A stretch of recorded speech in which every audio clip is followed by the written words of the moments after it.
You ever have someone treat you like a queen or a king, or at least like a reasonably priced dessert menu, until the moment you actually like them back?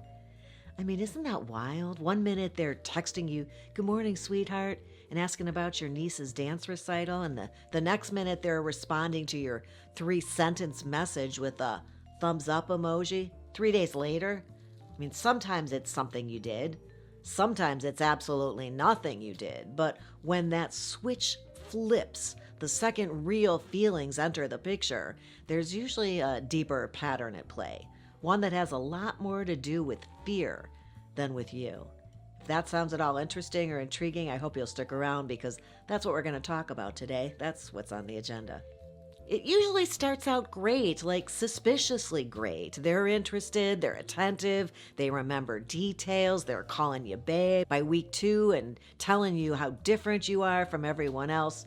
And you start thinking, maybe, just maybe, you've finally met somebody who's emotionally available, and then poof, gone. Not fully gone, but emotionally exiled with visitation rights. Suddenly, the person who is planning cozy Sundays and long weekend getaways is treating your selfies like they're part of an email thread that they accidentally got looped into. Now, here's what's actually happening under the hood, I think, at least some of the time. They didn't stop liking you. They just started feeling something real. And for some people, that's when the fear kicks in.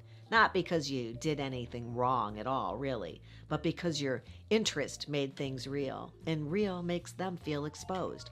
Their nervous system clocks your emotional availability like it's a fire alarm, and their instinct is to back away fast, because for them, intimacy equals danger.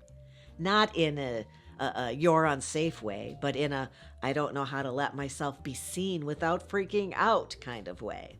So they pull back, not because you're too much, but because their capacity is too little.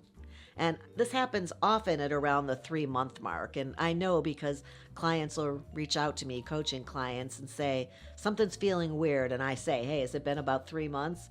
And then they describe exactly what we're talking about today. So what do you do when they pull away? You don't pull back. You lean in. You try harder. You start double checking your messages for too many exclamation points, right? You ask your friends to read between the lines of their very vague text messages.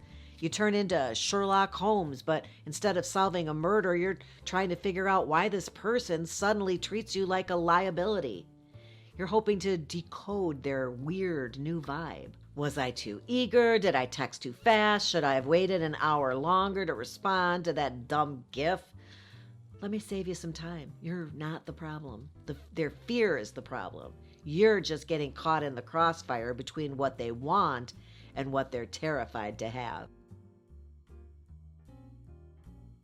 Back in the 70s, I used to be a checker. That's what they called cashiers at Dominic's. It was a grocery store in the Chicago area, and there were no scanners back then in the day. My favorite thing was working the express lanes, 10 items or less, because my goal was to have every price punched into my cash register before the items even made it into my hands. Then I could just scoop them all at once and slide them straight to the bagger without flipping anything upside down to even look for a sticker with a price.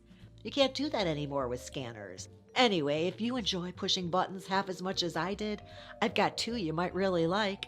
One is becoming a channel member. The other is hitting the subscribe button. As long as you're down there poking around, you might as well go pro. Now here comes the worst part. When you finally back off, they suddenly come back. They're charming again, sweet, curious.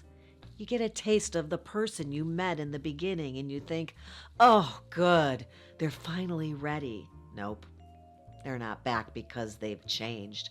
They're back because you've cooled off, and that makes them feel safe again. They're not responding to you. They're responding to the emotional distance that puts them back in control. It's not romantic. It's relational ping pong with somebody who only wants to play when they're winning.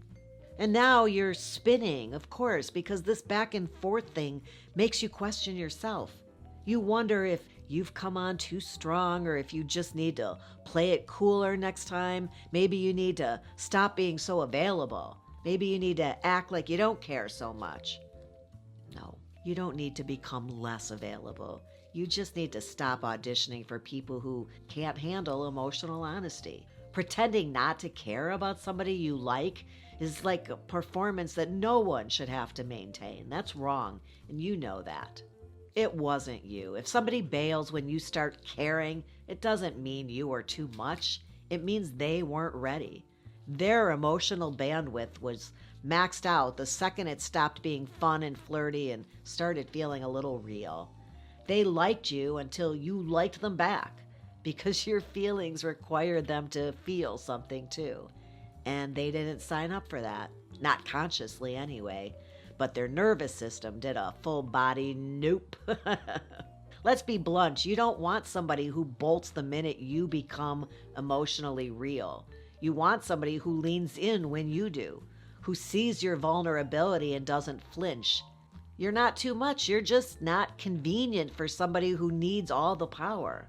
If somebody needs you to act disinterested in order for them to keep being interested in you, that's not love, that's control. And I don't care how many sweet texts they sent in the beginning, if your feelings make them vanish, they're not ready for what you're offering. So next time someone fades out the second you warm up, don't spiral, don't chase, don't start editing your texts like you're writing for Vogue.